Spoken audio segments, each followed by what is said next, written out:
Actually, yo, I'm just gonna back my words. I got the Hawks in 6.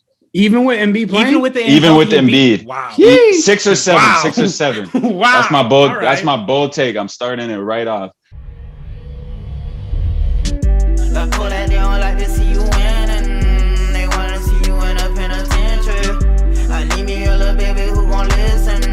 Girl, I don't wanna be the one you ignorant. My mama told me, boy, make a decision.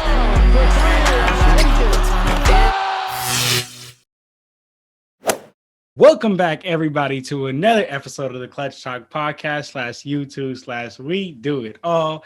As always, I'm your host, John. Very, very happy to be here. Junior, what's up, man? Yo, happy to be here talking about basketball and After a tough day, after a tough day, but day for basketball for us. it was a tough day for basketball yesterday on June 3rd. But you know what, man? Well, I had to bring somebody on the show today that would lighten up the spirits, man. Somebody who's real happy about the results. Who's real happy about the results yesterday, man. We had to bring our guy back on. Like, Jenner, I don't even think we need to introduce him. The fans already know. Jay Hill, he part of the family, man. What's up, Jay Hill? Hey, what's up, fellas? Hey, the real question is, how y'all doing today? Hey, I'm doing great. I don't know about y'all. It's a beautiful day outside. You gotta teach us, man. You gotta teach us how you can handle just not making the playoffs and stuff like that. Like, but we could cope with it. You know what I mean? Teach us your ways. Hey, man, we've had a good run. We're just taking a couple of years off, 2-year hiatus. So, but nah, thanks. Glad to be back though on the real. Always love coming on. Yeah, like you said, it's a regular thing. So let's get it. Yes, sir. And today we got a special episode for you guys, man. We got the second round predictions, man. You know, when I thought of, man, who can I bring on the pod? I had to bring someone that I know is well versed on all teams, not just one team, the entire league. So no one better than Jay Hill, man. So Jay Hill, we happy to have you on. So let's jump straight into this. You guys want to start in the West or the East, man? You start in the East. I need to get out of the West for a little bit. Man, you said it, Junior. You said it. Man. Me and Junior have been struggling the last 2 days, but you know what? It's okay. Yeah, I feel y'all thing. Let's kick it off with the East, man. Let's kick it off at that Sixers versus Hawks second round. Jay Hill, man, since you are the guest, I want you to just kick it off for us, man. Who you got and why? Man, this is with a healthy Sixers, with a healthy Embiid, I should say. First off, I got the Sixers, but, and I put an asterisk there because we've seen what health can do. With an unhealthy Embiid, I got the Hawks in 6 or 5. Wow. Just to perform 6 or 5. Wow, not just winning 6 or 5. That's a bold prediction, but I've just seen the way they just annihilated, absolutely embarrassed the Knicks in the first round, just outplayed them, out-schemed them. Nate McMillan just out-coached Tom Thibodeau. I mean, the game plan that he's running right now and the momentum they have going in that series, I think they have all the confidence in the world, and it will give them a really, really good shot to beat the Sixers. And I'm a Sixers team who, even with Ben Simmons at full strength, I'm just not really I don't believe in him enough as the second option really for them. And if he's the first option, that's a big problem, especially against a team like the Hawks who are peaking right at the right time. That's what the playoffs is all about. We saw it with the Heat last year. Peaking at the right time is the trend that you want to be going towards in the playoffs. So I got the Hawks and 5 or 6 with the non-healthy Embiid. Actually, yo, I'm just going to back my words. I got the Hawks in 6. Even with Embiid playing? Even with Embiid. Wow. 6 or 7. Wow. 6 or 7. Wow. That's my bold. Right. That's my bold take. I'm starting it right off. Man, bold take. I got the Hawks in 6 or 7. Yes, sir. Okay. Jay Hill came on the show not playing today. Okay, Jay Hill, I like the hot take, but I can't go with the Hawks, man. I gotta go with the Sixers. This is the biggest reason I gotta go with the Sixers, man. It's because the Sixers have so many options to throw at Trae Young. They have so many bodies, right? Like kind of similar to every team that the Sixers play this year. You know, they have They have Matisse Thybulle. They have Ben Simmons. They have Danny Green. They have Tobias Harris, which isn't a terrible defensive option, right? And when we look at the Hawks, we know that the majority of their offensive production is coming through Trae Young. We know it's going to come through Trae Young, whether it comes through Trae Young drawing a double team, whether it comes to Trae Young drawing a mismatch, or him just going for a 40 piece. It's going through Trae Young, and Trae Young really is good because what happens, right? If you press up on him, he's blowing right by you. He's getting to the hoop. If you sag off and give him space, he's knocking that jumper down. But that's not going to really work with Ben, So I want to talk to you, JHILL, real quick about how you think that's going to work, because I think that Trae Young is going to struggle against Ben, right? Because Ben is big enough to exactly. He's an elite defender, but he's big enough, and his length allows him to sag off enough to where he can guard the drive, to where he won't get blown by, but to where if Trae Young puts up a shot, he's got the length and he can still contest. He can still contest a shot. That to me was the biggest driving point. And out of all these series, which is why I'm actually a little confused as to why you said what you said, JHILL. Out of all these series, this was the most clear cut to me, JHILL. So before we get to Junior, talk to me about that. Do you feel that Ben Simmons will be a factor in Trae Young, and will that affect him that much? Or talk to me. Yeah, I mean, I think definitely Ben Simmons. I think he's going to be the defensive player of the year, and that's going to be a tall task. But I think we've seen throughout the season that Trae can get it done. Not only scoring, he's one of the best young scorers in the league, but he can distribute the ball at a high level. He can get his teammates involved, and I think guys like Bogdan Bogdanovic are really going to step up this series. Herter, they got shooters who can come in off the bench, Gallinari, guys who have a fair amount of experience, and then they got young guys like Collins, and I don't sleep on Capella, guys that I think who can really step up in ways that we haven't seen before. So it's a very bold take, but I think Trae's going to have to do it in more ways than scoring, and he's proven time and time again that he can do so. So I mean, that it's a really risky take, but I'm not sold on Philly, and I think it's going to come back to bite them. Their deficiencies, one of them being free throw shooting, Ben Simmons, and I think that's going to be the ultimate downfall of them, is just how they really have some weak spots, especially with Embiid out of the lineup. They can be exposed by the Hawks. Oh, okay. Well, how about on the defensive end, right? How about, because we know, Trae Young is a defensive liability out there. As much as he's great on offense, he's a defensive liability, especially with a guard like Ben Simmons out there, or a guard like Danny Green, or a guard like Seth Curry, which, to be honest with you, they're all big guards compared to Trae Young, and they can all bully him inside. Does that worry you, or how are you feeling about that? Definitely worries me. I am pretty confident in the fact that they can switch 1 through 4. I mean, they have a lot of capable defenders, but Trae is going to be a liability defensively, and as has been his whole career. But I think ultimately they're going to have to do a little trading baskets at a point in the game, but I think they have the firepower to keep up with Philly, if not outshoot them. I mean, they got Seth and Danny, but y'all know about Danny in the playoffs and when it comes to clutch time. And it didn't come back to bite the Lakers, but maybe it might come back to bite the Sixers, who I wouldn't say they're the best shooting team. They're not bad, but they're kind of like mediocre. So I think it may be an issue for them. So I think it's going to be some high scoring games at the end of the day. I think the Hawks can really put it up, but defensively, obviously Trae is going to be a liability, but I think they have the offense to make up for that. And I think the trend we've been seeing in the league now is defense is really, you can be a great defensive team. The Knicks were the best defensive team in the league. And what did the Hawks do to them? Right. So defenses, I feel like we're going to an age where scoring good defense, a good offense just ultimately beats good defense. Okay. So JHILL going with the Hawks. Jenner, talk to me, man. I think, look, so JHILL makes a good point, honestly. Like if Embiid doesn't play, it's a big difference in the series. But I think Embiid's going to play. Like, I think that they're going to learn from what happened. I mean, just look at the Lakers. Look what happened. As soon as AD didn't play and didn't win, right? I don't think they can afford to have a big out like that, especially somebody like Joel Embiid, who's the best player on their team.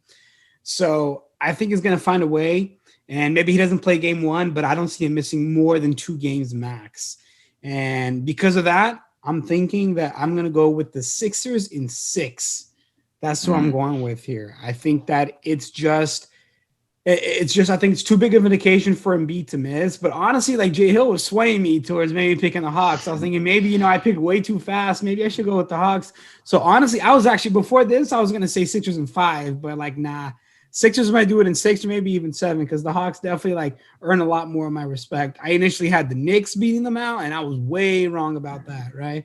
Amongst other predictions I was wrong about, but I was way wrong about that. So I genuinely think that now with the way that the Sixers are building momentum, they're going to be able to take care of the Hawks, just because they have a really easy bracket compared to like the Bucks, for example, right? Or the Nets. Like I think that they have an easier side going to the Eastern Conference Final, because they don't have to face either the Bucks or the Nets in the semifinals, right? So whoever comes out of that is going to be exhausted, I think. Right. It's a 7-game series that we're looking at, Bucks and Nets. And I think that whoever wins or I think Philly is going to win. And if Philly wins, they I don't think they'll have to have exhausted everything just to get past the Hawks. And another thing that I was thinking too is when Embiid's not playing, it's not like they're just playing with 4 players. Like they have Dwight, and I get Dwight is not who he used to be, but he can hold a good defensive presence still. And we saw that last year. He's not going to go ahead and give you, 30 and 15 like Embiid does, but he can give you a couple of good stops on the defensive end and a couple of rebounds that he'll be able to, take up and just kind of, redistribute those possessions. And then, putbacks. That was his thing last year. And I think he'll be able to kind of, continue doing that. And he's not obviously an Embiid replacer, but he can at least help mitigate it a little bit when Embiid's out. Yeah. Okay. Well, so that leads us right into my next question that I wanted to ask both of you guys. Both of you guys mentioned touched on the Embiid topic, right? And we know Embiid's health is definitely always a concern. But like how you mentioned, Junior, Dwight Howard is not a bad replacement. He's not a bad replacement at all. And me, super shocked that JHILL went with the Hawks, and Junior that you went with you originally had the Sixers in 5, but then you had to move it, because I have Sixers in 5. And that's what I was going to ask you guys. I think that the 76ers can handle the Hawks pretty handed, like not easily, but it doesn't have Joel Embiid doesn't have to play for them to handle them, right? Like I'm just going to throw a team out there. I know they're the Western Conference, but if the 76ers were playing the Nuggets where Jokic is going to be out there, no, Joel Embiid has to play, injured, not injured, doesn't matter. You got to be out there. But when I don't mean to really throw that much disrespect on Clint Capella's name, but I don't think that Dwight Howard is going to have that much of a hard time with him, especially because Dwight Howard also himself is a physical big, is a physical big. So that is the reason why that I would give it to the Sixers, but the question that I want to ask you guys is, should Joel Embiid play, right? I know we've seen everything that happened to AD yesterday, very unfortunate. He got hurt, and that, demoralized the Lakers. I know we've seen a couple of years ago when Kevin Durant, when he got hurt, played through it and further hurted it, and then, wasn't able to play. So my question to you guys is, does Joel Embiid play? Does he say, forget that, I want to put the Sixers on my back, or does he play, I need to think about my career? I think he doesn't play the first game. And then if we're noticing, that the Sixers are winning and being able to win without him, maybe he sits out longer. But if the Sixers go down 0-2, I guarantee you he's out there for game 3. Guaranteed. You know what I mean? I don't even know if it has to go down 0-2, maybe 0-1, and he's already thinking about it. You know what I mean? At least on the minutes restriction.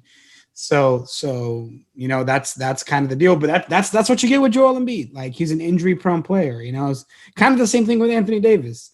When he's there, he's great, but is he going to be there every time? And that's a difficult part, that you need to look at. So I think he waits it out. I don't think he plays game 1, and kind of that's at least how I would manage it if I was coaching the Sixers or GMing the Sixers. I would tell him, sit it out, see how we can handle it. All right. Well, how about you, JHILL?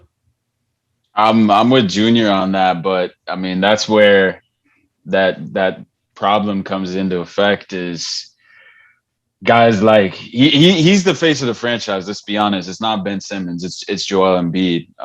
You look at a guy like AD. He's gonna eventually be the face of the franchise for the Lakers. KD wasn't the face of the franchise, wanted to be, but I mean he was like the top player on the team, obviously. And losing, rushing a guy back like that for the short term gain is kind of tough to do. But I mean, I think they're gonna need him against the Hawks, and if they want to go farther. But I'm with Junior's to the point that he has to sit out a few games just to get that.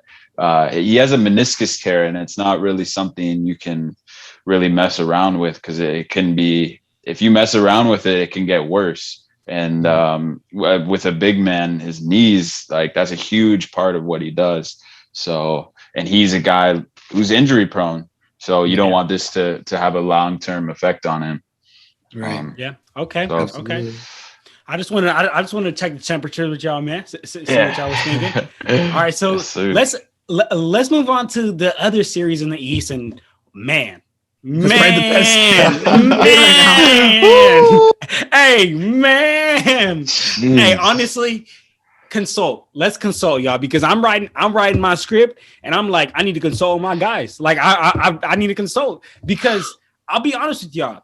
You know, I want to go Bucks, but the games that the Bucks have played against the Nets, like Giannis has had to put almost a 50 ball and they won by like 3 or 4. It's just ultimately, it's just too much for me. It's just too much to say that anybody is going to be able to withstand that trio in a 7-game series, right? Like that's a double-edged sword, though. That's a double-edged sword. Because you said he had to put up 50 points for them to win by 3. But on the other hand, he put up 50 points every single time they played. So that's a porous defense when you're looking at me, right?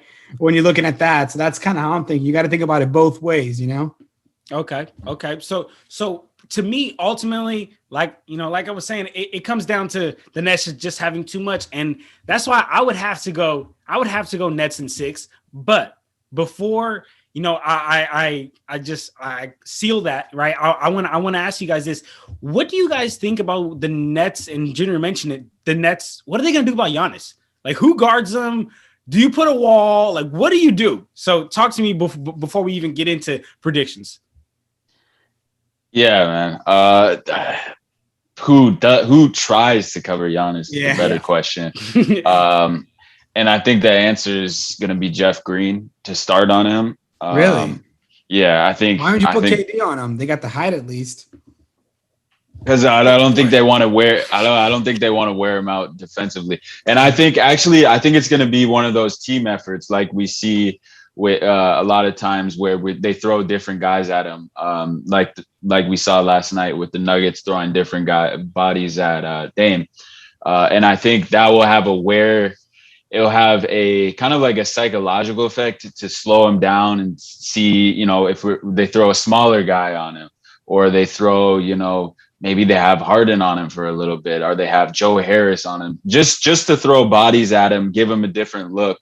Because there's no real stopping Giannis at the end of the day. It's more slowing him down, making him think more. If you're having him think more, think the game through more, maybe make a few turnovers, a few mental mistakes, get him out of rhythm. That's what you want more so than, he's going to put up 30 plus, 40 plus, double easy. But it's slowing him down, make some mental mistakes and take them out of their rhythm, his rhythm. So I think it's going to be a team effort. It's not just specifically. There's not going to be a LeBron stopper or something like that. What about you, Jenna? Who you think is going to? Is it? Do you agree with JHILL? It's going to be a team thing? He hit it. I was always thinking like who can you put on Giannis? And I wanted to say KD just because he's got the height and KD's pretty agile. Look, KD's a good defender when he tries. Like he is just because he's extremely gifted. He's arguably one of the best players of all time, like already. Like he's cold. But the thing is exactly what JHILL said. You put KD guarding Giannis all day, that's gonna get him tired. It's gonna get him real tired. And I think the Bucks almost won KD to guard Giannis. I still think Giannis has just got the body on him. He's not gonna be able to KD's gonna only be able to contain him a bit. But then you put like Jeff Green on him and say, yeah, he's a little bulkier, but he doesn't have the height anymore. So it's like it's just whoever you put on Giannis, that's kind of barbecue chicken, It's that's the problem. It's the Luka problem we're seeing in with the Clippers. Yeah. Like whoever they put on Luka, and Kawhi is a good defender, but it's chicken. Mm-hmm. That little kid, it's chicken. It's chicken. You seen that video? You know what I'm talking about? Yeah. It's chicken.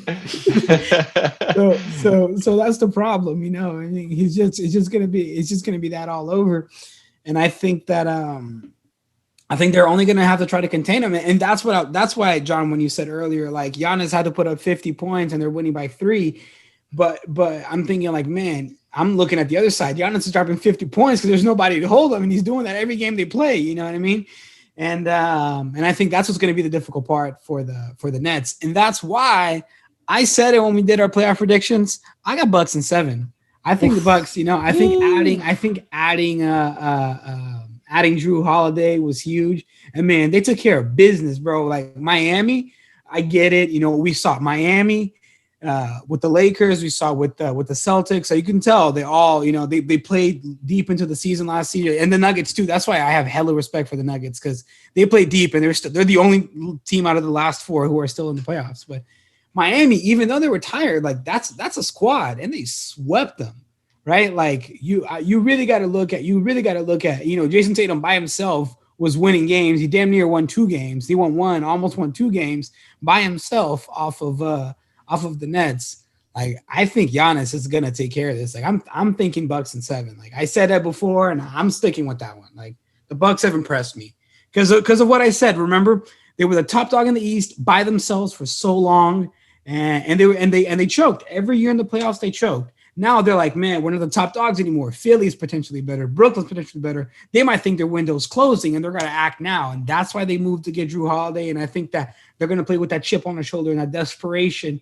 That maybe their window is closing. Thankfully for them, they kept, they were able to sign Giannis for a long term. But can you imagine if Giannis was on the last year of his deal, dude? They would have been going all in. You know what I mean? Yeah. So I still believe the Bucks will do it. I think that the Nets are a hell of a team, but same thing we saw with the Lakers. Continuity is important, and the Nets did not get much continuity. Thankfully, the Nets didn't have to play the Suns in the first round. They're in the East. So, they're able to kind of take some time to build that continuity. But I think that a team like the Bucks, they have been together for a while, and Drew Holiday is just he's just such a team player. You can kind of fit him anywhere, So I think that there's just a great addition to the Bucks, and they'll be able to get it done. So I got Bucks in 7. All right, so Junior got Bucks in 7.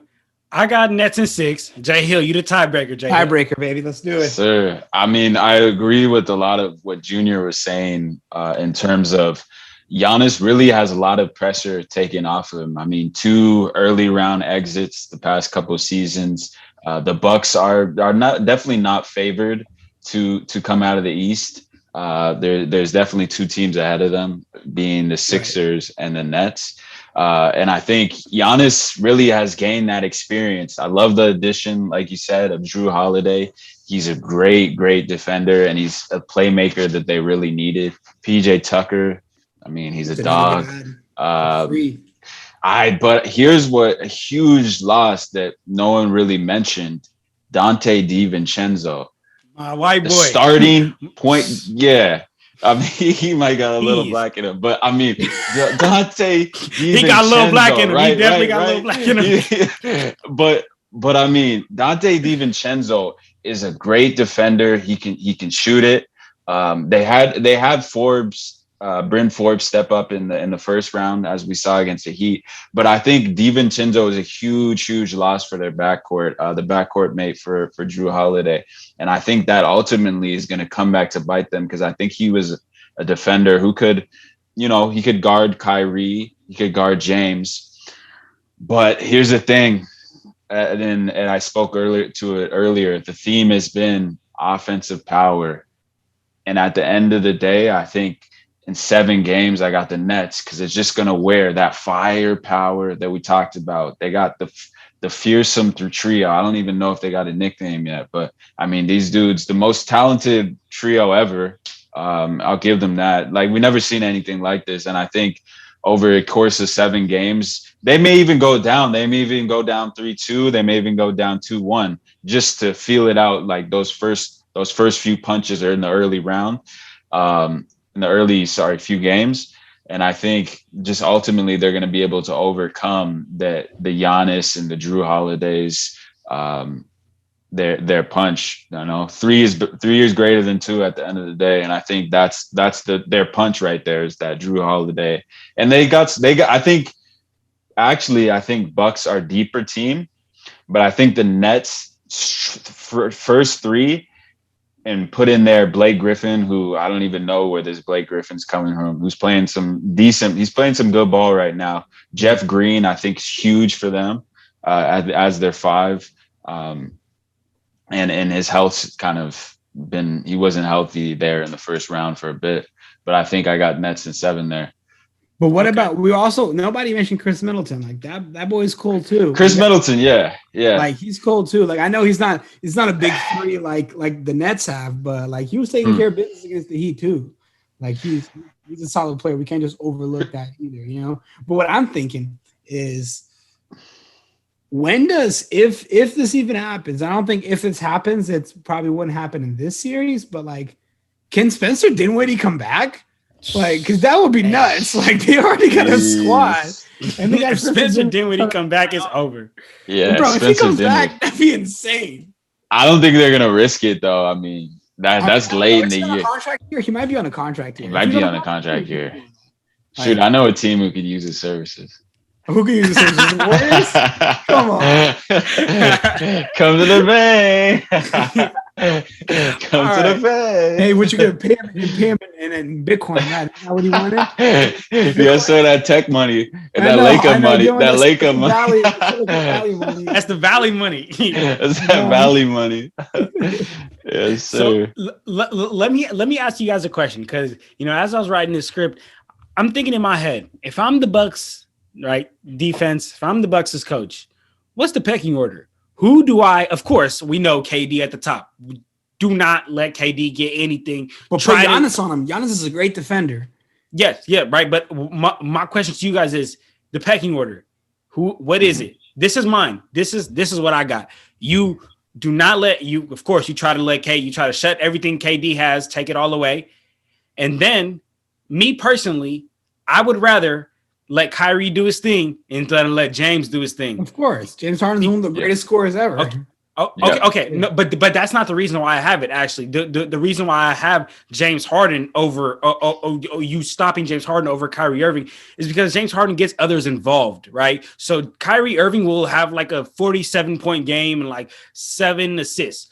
James Harden will have a 36-point game and 14 assists or something like that, which in turn it ends up being way more, ends up getting other players involved. And that's something that makes James Harden so scary. It's like he can get Claxton involved. He can get Bruce Brown involved. He can get all these other players involved that need to see a couple shots go in to get going. And James Harden don't need nothing. The second he wakes up out of bed, he knows he could get buckets. So that's the scary part. So answer me that, you guys. So what's the pecking order if you're the Bucks defense? To me, it goes KD, Harden, Kyrie.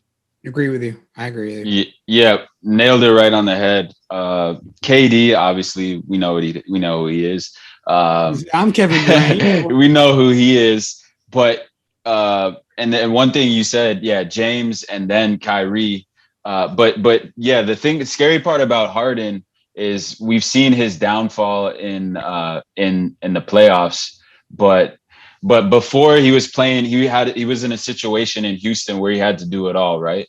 And he didn't have that luxury of having the teammates that he has now. And now that he has those teammates, we're seeing, like you said, what he's doing, and it's scary because, like you said, he already could get buckets, but he's dishing now, and his teammates are Kevin Durant and Kyrie Irving, but then Kyrie Irving no one in the league can do what he does with the ball, but he can be a kind of a black hole. And if he gets cold, if I'm Budenholzer, I'm saying, let Kyrie beat us. Let him play his hero ball. Let him beat us. Because we know if KD and James get the ball, KD, no one's guarding him. No one's stopping him. If he misses, that's the only way you're stopping him. But then James, he can do this. He can get that step back, that pattern and move, and he has a lot to prove too. He's got his MVPs, but his the biggest knock on him is, has he done it in the playoffs? And he's got a lot to prove.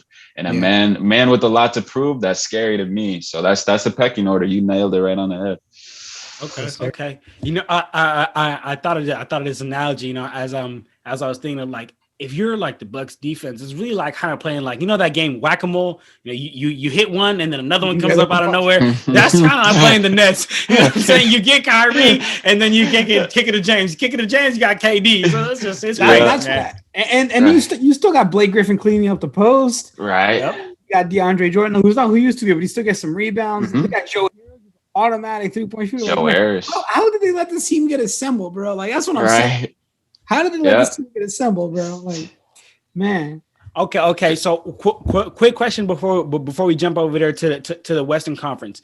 Answer me this. Does continuity, you know, we all know they've played 7 games together, the 3. Does the continuity scare you? Does it fear you enough to where you don't have them going all the way? The Nets? Well, I mean, yeah, you don't have the series. You don't have the Nets winning. Okay, so Jenner, you sit out this one. JHILL. All right. Yeah. JHILL, talk to me. I think the talent's gonna overcome any continuity issues. I mean, they have and their stars and the players on the team. Joe Harris has enough experience. He doesn't have deep experience, but he has a few first rounds under his belt. And I think DeAndre Jordan has enough playoff experience. Blake Griffin has enough playoff experience where that continuity, at the end of the day, that talent that they have is going to overcome any continuity issues that they might have. So I think it's going to be ultimately not too much for Junior's Bucks, but I mean, I think the Lakers lose on the 3rd. Junior come up with a green shirt on the 4th. He come up with a green shirt on the 4th. Shoot, I need to hide my shirt. But yeah, no, I need.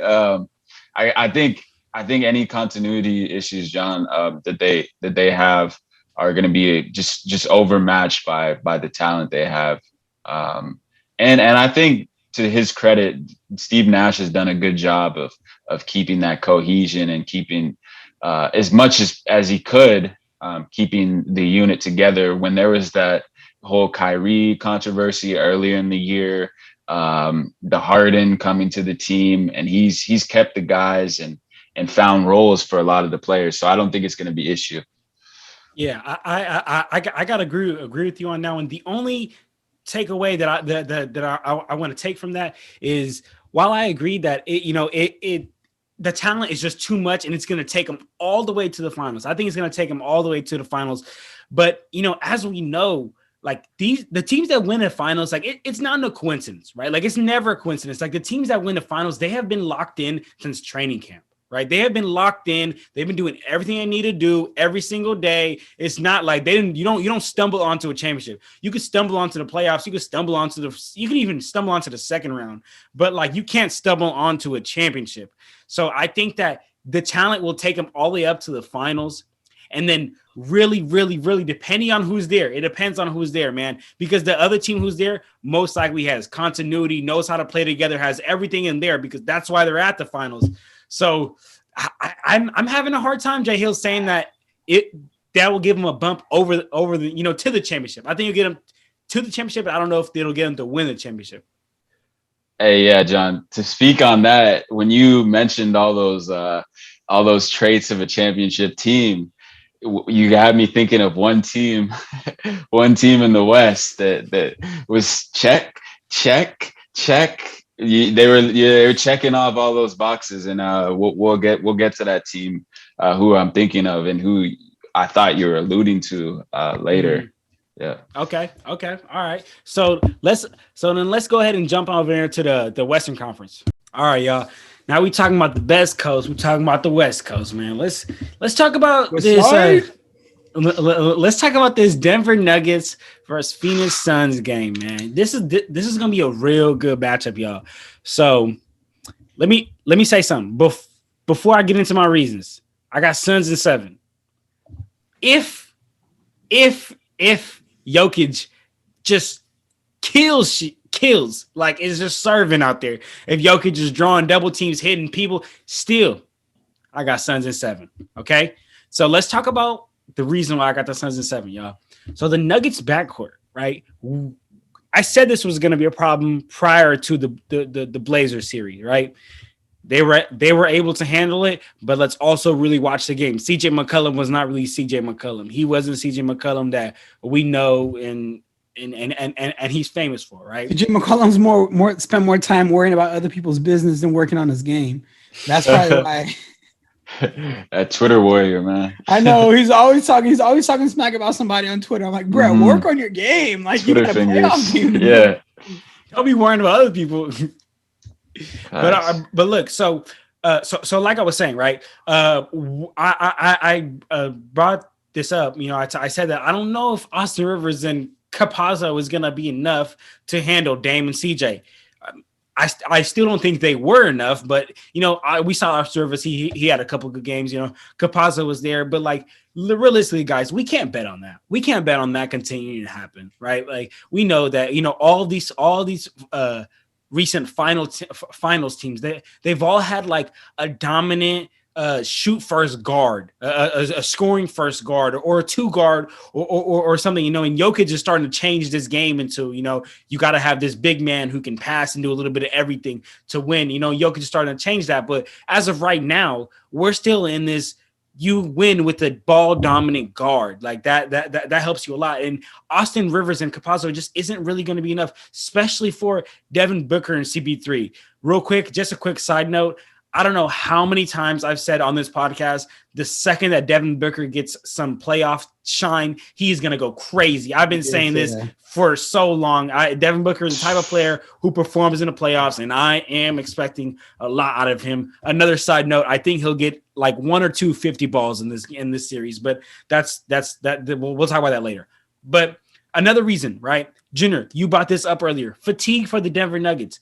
Dog, out of the 4 teams that made that made the conference finals last year in the bubble, they're the only team that remains, right? On top of that, the Suns are feeling great right now. They just beat the Lakers. Everybody doubted them to beat the Lakers. They're feeling great right now, and they're playing great too on both ends. They're playing with intensity. They're playing with energy. They're winning all the 50-50 balls. Also, the Suns have home court advantage, right? Like that talking stick. Exactly. They're allowing 17,000 fans in there. Like that.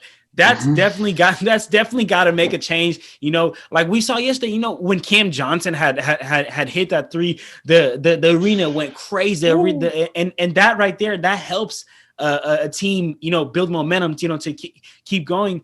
But the biggest reason why I have the Denver Nuggets losing to the Phoenix Suns is because the Phoenix Suns just proved to us that they can beat a team when there's only one star there. When one of the stars is gone, they have shown and proved that they're able to just fully focus on Jokic, right? So let's use the Lakers as an example. You know, they fully focus on LeBron. They were like, okay, Anthony Davis is not here. We're going to fully focus on LeBron. We're going to make all these other players beat us. And they didn't do it.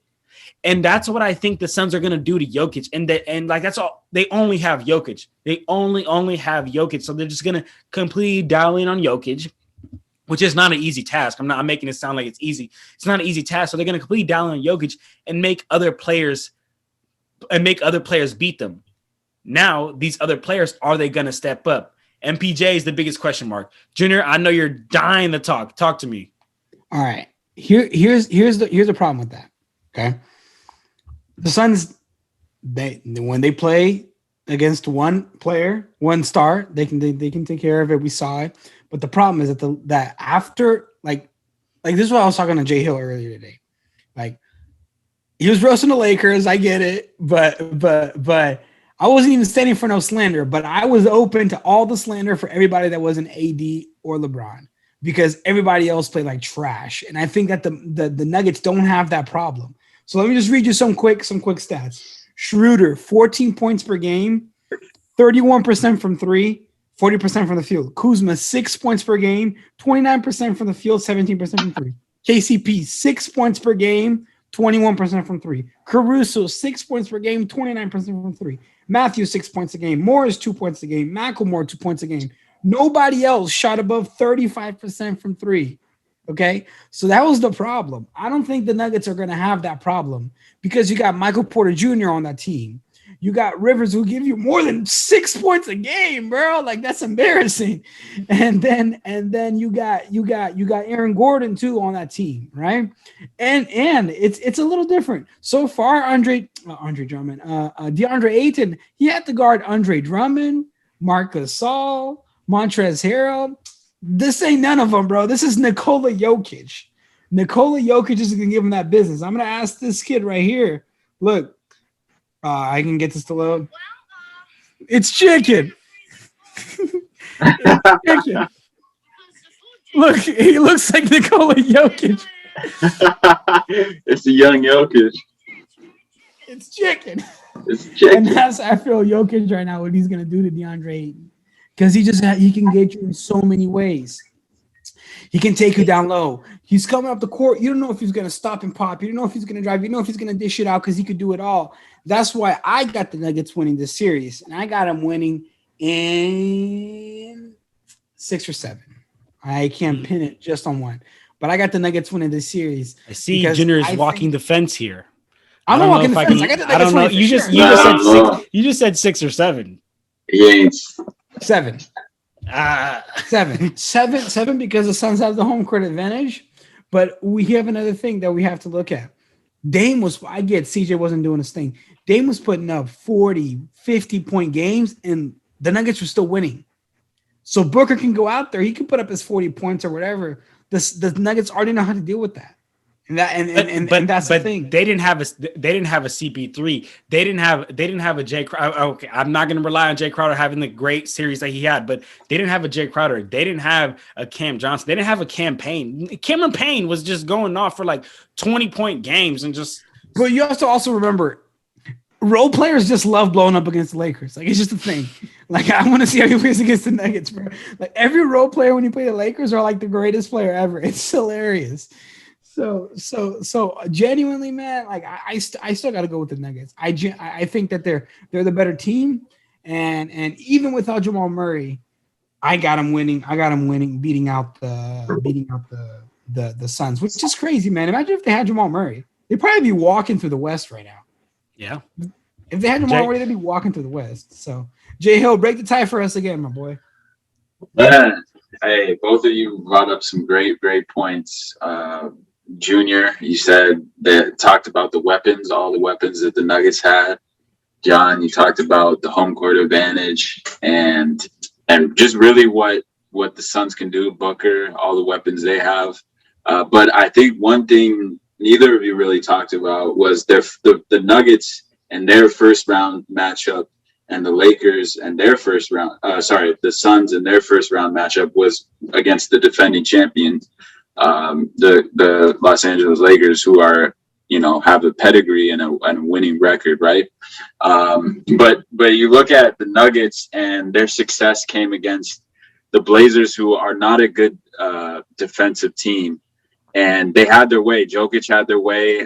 They started to guard Jokic so tight. They started guarding him like Dirk. I mean, it looked like Dirk in the 11 finals where they just didn't let him do anything. So to the point where they were forcing him to drive, and he just said they were giving him so much attention, right?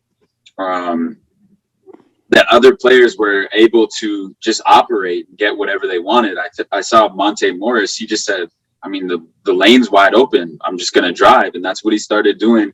And they took control of the game in game 6 and game 5 when they won in double overtime.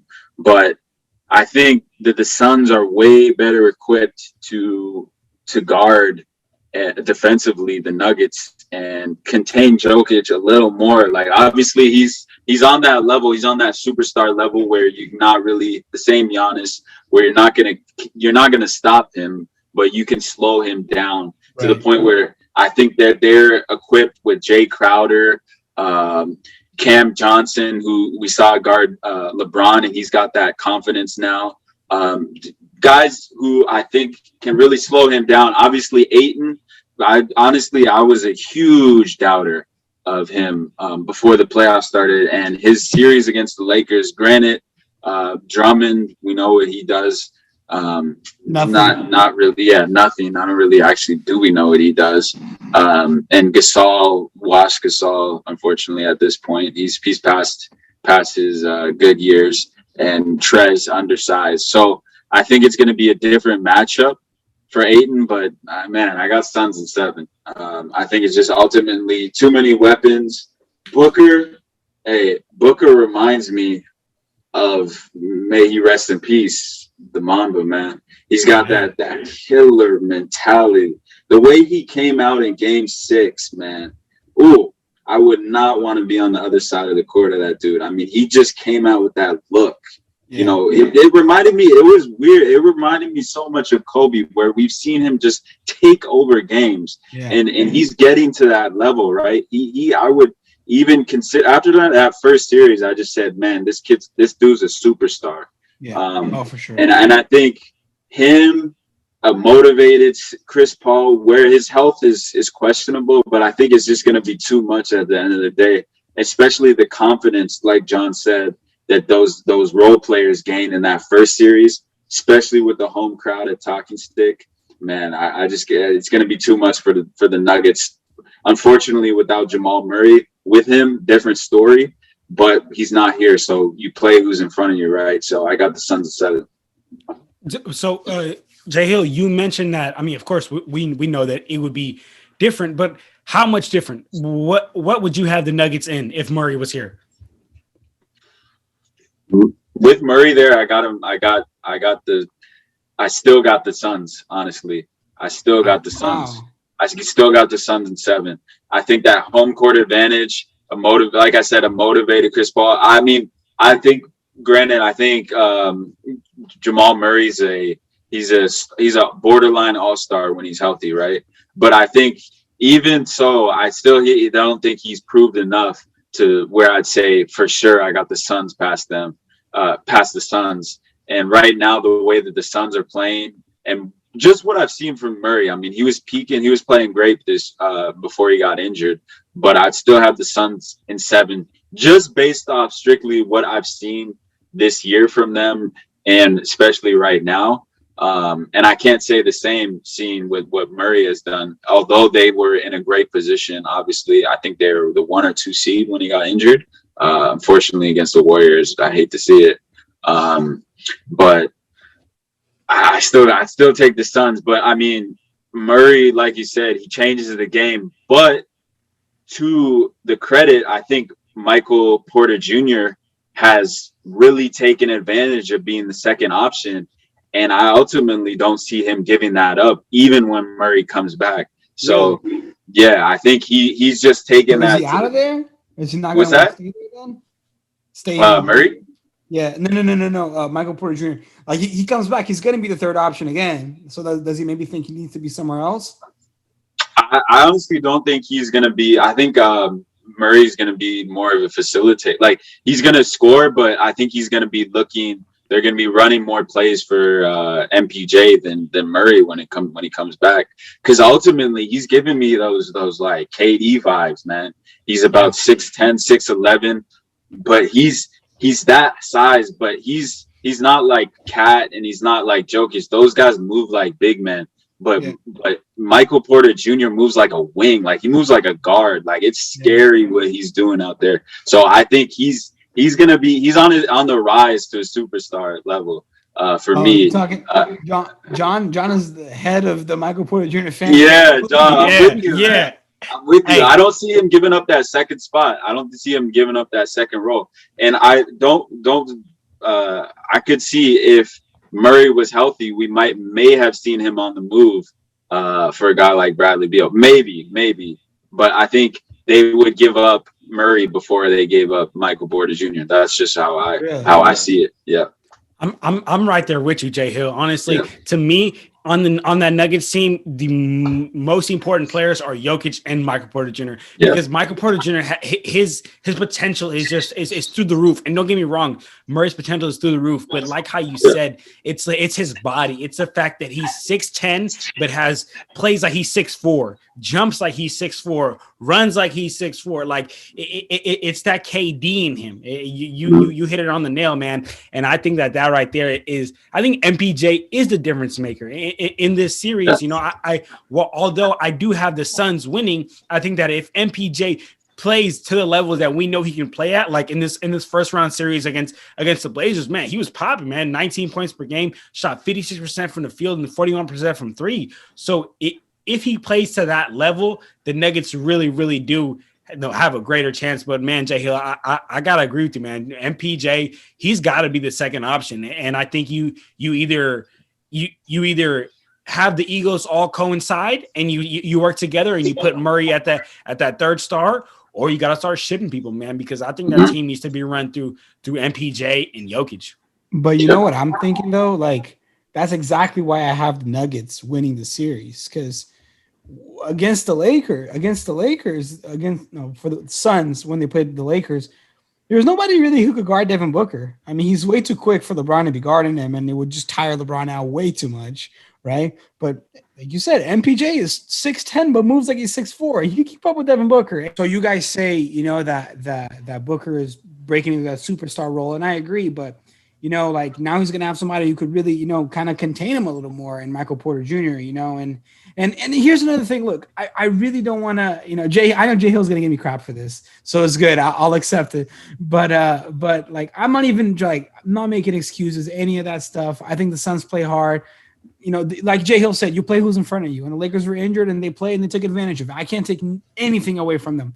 But every game they played that they won, you saw, except for game one, when AD was healthy, the Lakers were winning every single time. So I'm thinking, what happens?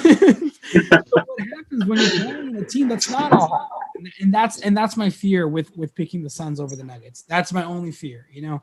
Like I'm not even gonna go. As soon as I say LeBron was nursing a high ankle sprain, I know JHILL. I already know JHILL's gonna be talking about screen, so I'm not even gonna say anything. I was gonna say what we saw. AD didn't play most of the series, so half the series. So that's a big problem. And I think that the Nuggets, they are already used to not playing with Jamal Murray they're used to playing without Jamal Murray at this point. So they've been able to adapt. When I was doing these predictions earlier, I think they went 9-1 the 10 games after Jamal Murray went down. You know, so like they really learned to adapt and they played real well. So that's why I just think there's more weapons here to counter what the Suns are good at. The Nuggets have more weapons to counter that than the Lakers did. Being short AD, you know, the role players choking. I'll say that with no shame. The Lakers role players sucked. I have no shame in saying that. And I think that the Nuggets role players will do a better job. So that's kind of why I'm going with the Nuggets. Okay, all right. So then let's move on to the other series in the Western Conference, which, you know, we unfortunately got to give away our recording time again, Junior. So we're recording during the game, guys. So we don't know who won when. By the time this episode drops, a score update right now. Yeah, drop a score update for us. 67-60 for the Mavericks with 6 minutes and 30 seconds left in the third. Ooh. So let's see what we're working with here. We got Reggie Jackson with 20 points, Kawhi with 20 points, Paul George with 12 points. Luka got 50 yet? Doncic has got 17 and Hardaway's got 17. Boban though, he's got 12 and 8. Boban solid. They're getting. Yeah. So I mean, we'll see what happens, but you know, we were all talking off camera, off recording, and you know, I think we all agree here that even if the Clippers win tonight, we still got the Mavericks winning the series. You know, at least I do.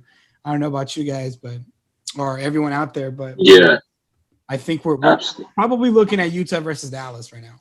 Yeah, that's what I got too, man. You know, I think that ultimately, even if the Clippers get a win tonight, you know, Rick Carlisle and Luka they're just not going out like that. You know, they're not going to lose those. They're not going to lose those two games, right? Whether they drop the game tonight, and they'll get it back. They'll get it back Game 7. So me personally, I believe that the second round series is going to be between the Jazz and the Dallas Mavericks. And even though Luka's been doing his thing, unfortunately, it's just not enough, man. The Jazz play real well as a team. The Jazz play like they have that continuity. They got lucky, didn't have to run through so many injuries, throughout like as other teams did. And they have that continuity. They've played together. And we know that the Jazz are rocking when the ball's moving, man. And if the ball moves, Luka's only one. There's only one of Luka, right? If there's 5 Lukas, okay, maybe. But there's only one, man. So it's just not enough, man. So I got to go with the Jazz in 6, man, just because Luka, I feel like he could pull off 2 games. He could pull off 2 games, if the Jazz just aren't taking him serious. But I think that realistically, the Jazz – it's just too much for Luka. JHILL? Yeah, man. I think what Junior said, I think the Mavs will win against the Clippers. And this is the team that I thought you were talking about. This is a team that I think may have taken that step. Like they have doubters, and I was one of the doubters, and I will say it now.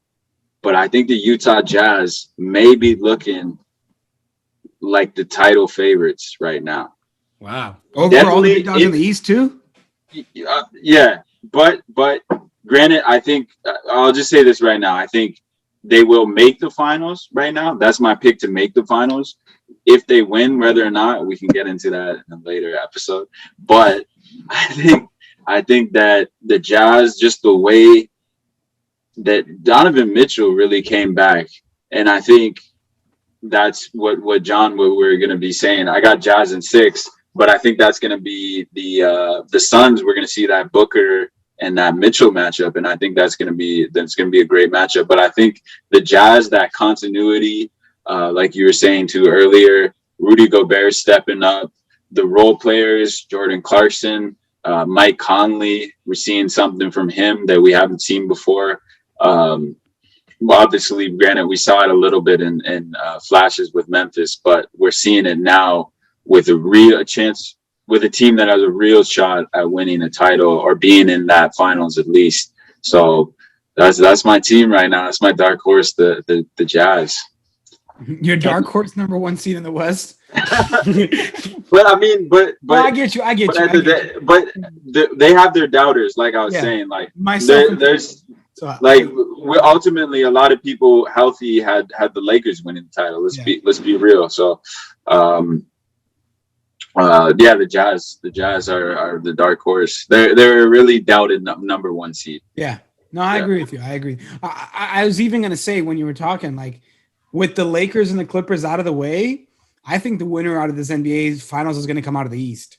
I think there's 3 good teams in the East. I don't think anybody else in the West stands a chance at this point. I think the only 2 teams out of the West that were legit to me were the Clippers and the Lakers. And now Lakers are gone and Clippers are on the edge. So that's kind of how I'm feeling, just because the East got some big dogs now. Like they got a top 3 that's nice. But going to that Jazz, I also think the Mavericks are going to win the Clippers series. So Jazz Mavericks. Look, honestly, I want to say Jazz just like you guys, but like I've doubted Luka, and like he's been proving me wrong. Like the Clippers tanked just to play the Mavericks. Now they're about to get bounced. But ultimately, I do agree. I think that the Jazz are just going to be a little too much for Luka, just because they do have that continuity. They have gotten that season under the belt, and that's what I was saying with the Nets. Last season, the Jazz had the same squad they have now, but they've been able to build more time. They got another year of playing with Mike Conley. Remember, the Jazz actually kind of sucked last year, and they underwhelmed given what we were expecting. Because, like, man, we thought Mike Conley was going to come in here and be this great point guard that's going to blend in with Donovan Mitchell and Rudy Gobert, and they got, Clarkson coming off the bench. I mean, Clarkson kind of came out of nowhere to be 6th man of the year, but we thought they were going to be able to do all these things, and then they didn't. But they just kind of kept working, kept building that chemistry, that continuity, and got it done. And I think that's just going to be too much for the Mavericks, because they weren't even supposed to beat the Clippers, and they did, and that's going to exhaust them genuinely. You know what I mean? Because it's not like, at least with the Suns, they beat the Lakers, but I don't feel like they're as exhausted as I think the Clippers are going to be, as the Mavericks are going to be from beating the Clippers. because the Clippers they're not missing anybody. They don't have players out due to injury. You know, I mean, I guess they do have with Serge Ibaka, right? But I don't even think he's played at all this season. Yeah. So I think that the Mavericks are just going to be real exhausted, and it's going to be up to I guess I'm going to say it's the Jazz series to lose, but I think Luka's going to put up a fight. So I'm going to have to go. I'm thinking if it's going to be Jazz in 6 or Jazz in 7. But Luka is just so good. Like, but man, Jazz he's really good, to beat 5 people good, bro, in a 7-game really series. No, I agree. I agree. To PG. But I agree. But the Clippers aren't playing together good as a team. Like they're not there as a team. Like it looks like 5 people put together. I'm gonna say Jazz in 6, but like bad boy Luka though, like yeah, he's for real. But are we? Let me ask y'all something real quick. Like I know we gotta wind down, but let me ask you something real quick. You guys think Luka's gonna be top 10 at the end of his career? All time? Yeah. What the way? No doubt. If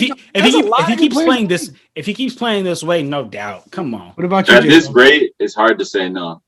Really? At this rate, it's hard to say no. Who gets bumped out of the top 10 though? Would he be top 5? Like, he needs more time to get there. That's But if he keeps playing this way, like putting up these triple doubles, setting all these records, like almost scoring the same amount of points that Jordan did in the first 11 playoff games, like that's crazy. 11 games and 440 pieces. That's nuts. Yeah, it's nuts. Come on. He's different. That boy's different. Definitely. But all right, so look, guys, right now it's Friday, June 4th. The first game for the second round starts tomorrow, June 5th, 7:30. We got the Bucks versus the Nets, man. So first of all, man, thank you, JHILL. Thank you, Junior, man. Thank you guys for coming on, sharing these predictions. Thank you for everybody that tuned in and listened, man. I promise you guys, we will have this episode. We will have this episode out before the Bucks and Nets game. So our predictions will be out there. It'll be on wax. So if we get them right, we can go back to this podcast and hear that we got them right. If we get them wrong, then we can just move on. We don't got to worry about it. We don't got to worry about that. But hey, my guys, do you guys have any last things to say, man? As we wind down here. Nah, appreciate you having us on. As always, like that's always fire. You know what I mean? Like you already know. Whenever us 3 link up, it's like this is the Scary Hours trio. Like James Harden, Kyrie, and KD got nothing on this Clutch Talk trio. Facts. Yes, sir. Yeah, John. Yeah, no, I mean this was great. I mean, I think it's going to be a great semifinal round in the East and the West. We're definitely going to have a lot to talk about in the coming weeks. So strap up, get ready, do whatever you need to do because this is going to be a crazy next 2 months that we got. So let's get it. Yes, sir. Let's get it, man. As always, you guys don't forget to like, comment, subscribe. Leave a comment down below if you're on YouTube. If you're on Apple Podcasts, leave us a review, man. Rank us however many stars you think we are. I know we 5 stars, man. Leave us that 5-star review. Leave a comment. Don't forget to go follow the Clutch Talk Instagram and Twitter. I'm gonna put it right here, man. And as always, y'all, have a blessed rest of your day, man. All right, y'all. We out of y'all. Clutch Talk out. Peace.